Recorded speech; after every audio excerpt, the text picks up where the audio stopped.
New Orleans, Louisiana is home to the famous Bourbon Street, the French Quarter, Mardi Gras, the Second Line, and so much culture that also faced natural disasters. The history of New Orleans begins in the early 1800s when the lowland area was taken over by the French. The city of New Orleans is located on an area of land 5 to 7 miles wide between Lake Pontchartrain on the north and the Mississippi River on the south. The French settled in an area at the junction of the Esplanade Ridge and the river, now known as the French Quarter. World War II promised the possibility of New Orleans as a booming Sunbelt metropolis. New Orleans did evolve after World War II, but the changes to the city's motivation were a little over a decade before the war.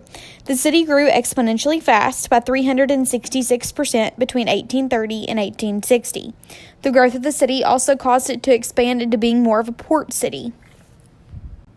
In the 1940s and 50s, Bourbon Street emerged into a neon-decked, risque entertainment district that alarmed the quarter's cultural stewards.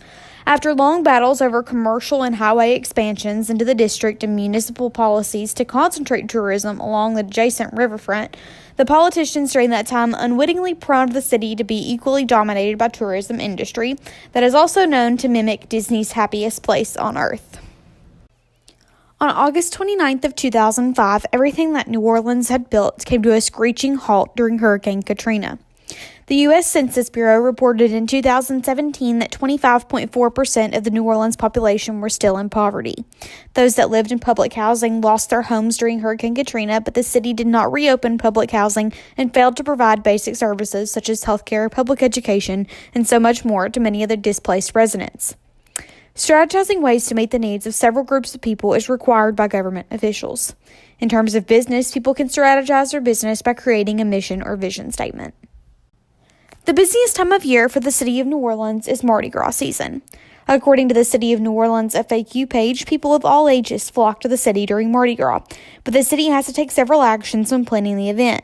The actions consist of parade routes, restrooms, and safety plans for all involved. Race and ethnicity play into a big part of the New Orleans culture. According to the 2017 census in the U.S. Census Bureau, 59.8% of African Americans make up the current population of New Orleans. That's compared to 34.1% of whites in New Orleans. In today's day and age, a growing African American representation in politics has stemmed from the post-Civil War era in New Orleans, when African Americans were free citizens of this country. The African-American representation in New Orleans changed after Katrina, but even before and during, the question of isolation of the physical and psychological effects were up for debate. The isolation caused African-American populations to work together to form an area all their own. This area was known as the Ninth Ward. The city of New Orleans models the transformational leadership style. The transformational leadership style is when a leader works with the people on their team to identify the changes that need to be made and the desires the people want and how they can achieve it.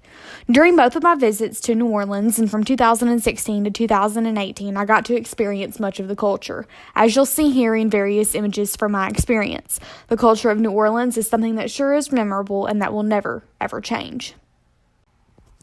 In the early days of New Orleans, the Creoles and the Americans experienced much conflict, but they eventually got along in the business district of the city, where they worked together to grow the city's tourism. Cultures crossed and caused conflict. The two had basically different social philosophies as well as social systems, and neither understood the philosophy of the other, and neither much impressed if they did understand. In conclusion, all of the influences of the different cultures have allowed for there to be a unique Cajun culture to develop in the South's largest port city. New Orleans and the individuals who helped build the city from the ground up, and those whose cultures were kept alive when the city was filled with catastrophe. Cultural intelligence is a model that people are eligible to adopt and keep with them through their private and professional life when dealing with different types of people of all cultures.